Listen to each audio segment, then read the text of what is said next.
পবিত্র ঈদুল আজহার শুভেচ্ছা জানিয়ে আমি আলোচনা করতে যাচ্ছি। আপনারা সকলে জানেন গতকাল অন্তর্বর্তীকালীন সরকারের প্রধান ডক্টর মোহাম্মদ ইউনূস সাহেব অর্থাৎ 6/6/2025 তারিখে জাতির উদ্দেশ্যে যে বক্তব্য রাখলেন, সেখান থেকে সংক্ষিপ্ত আকারে কয়েকটি বিষয়ে আলোচনা করব।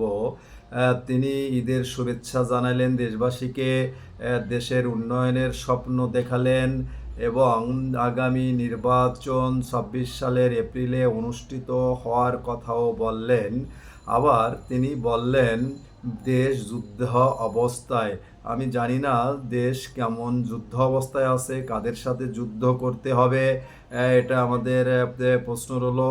এরপর বললেন বন্দর, অর্থাৎ বন্দর নিয়ে যারা বিরোধিতা করবে তাদের বিরুদ্ধে প্রতিরোধ গড়ে তোলার কথা বললেন। বাংলাদেশে বন্দর নিয়ে বিরোধিতা করেন নাই এমন দল বা জনসংখ্যা খুবই কম আছে, কারণ সেনাবাহিনী বন্দরের বিষয়ে স্পষ্ট ভাষায় বলে দিয়েছেন আমরা অন্য কাউকে বন্দর দিতে রাজি না। বাংলাদেশের সবচেয়ে বড় দুটি দল, একটা কার্যক্রম নিষিদ্ধ করা হয়েছে যে দলটি আওয়ামী লীগ এবং বিএনপি, বাংলাদেশ জাতীয়তাবাদী দল বিএনপি। বাংলাদেশের প্রায় 85 থেকে 90% জনগণ বা ভোটের অধিকারী এই দুই দল। এরাও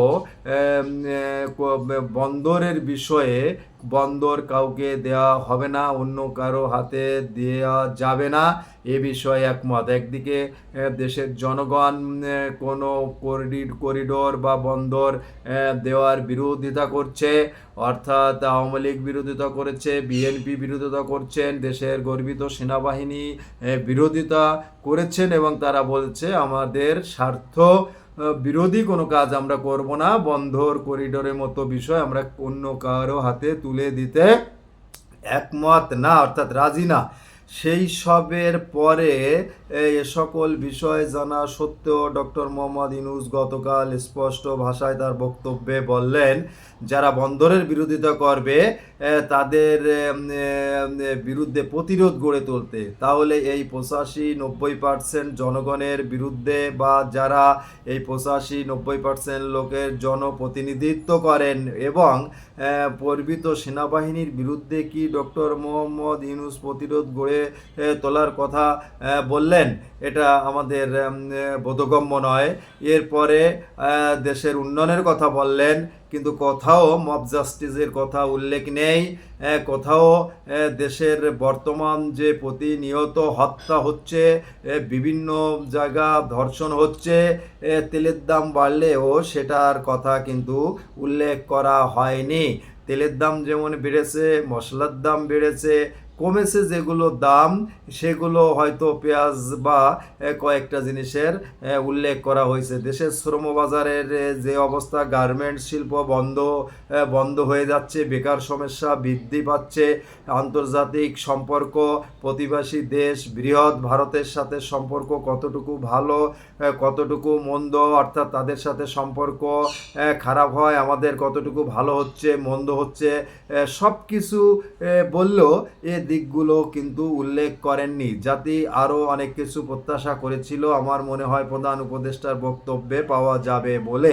আজকে আমি আপনাদের মাঝে আলোচনা করতে চাই, এতদিন বিএনপি বা তার সমভাবাপন্ন দলগুলো স্পষ্ট ভাষায় বক্তব্য রেখেছিলেন যে ডিসেম্বরের ভিতর নির্বাচন দিতে হবে। এখন অন্তর্বর্তীকালীন সরকার প্রধান স্পষ্ট ভাষায় বক্তব্য রাখলেন আগামী এপ্রিল মাসে নির্বাচন অনুষ্ঠিত হবে। আপনারা কি মনে করেন তাহলে ডিসেম্বরে কি নির্বাচন হচ্ছে না? নির্বাচন যদি ডিসেম্বরে না হয় তাহলে বিএনপি বা জাতীয়তাবাদী দলের সমভাবাপন্ন দলগুলো কি বক্তব্য দিতেছেন বা তারা কোন প্রক্রিয়ায় যাচ্ছেন বা কি বলবেন, এটা আমরা শোনার অপেক্ষায় থাকলাম। পাশাপাশি ডক্টর মোহাম্মদ ইউনূস সাহেব ঘোষণা দিয়েছেন আগামী 26 সালের এপ্রিল মাসে নির্বাচন অনুষ্ঠিত হবে। এখনও প্রায় 1 বছর, দেখা যাক দেশের অবস্থা কোন দিকে যাক।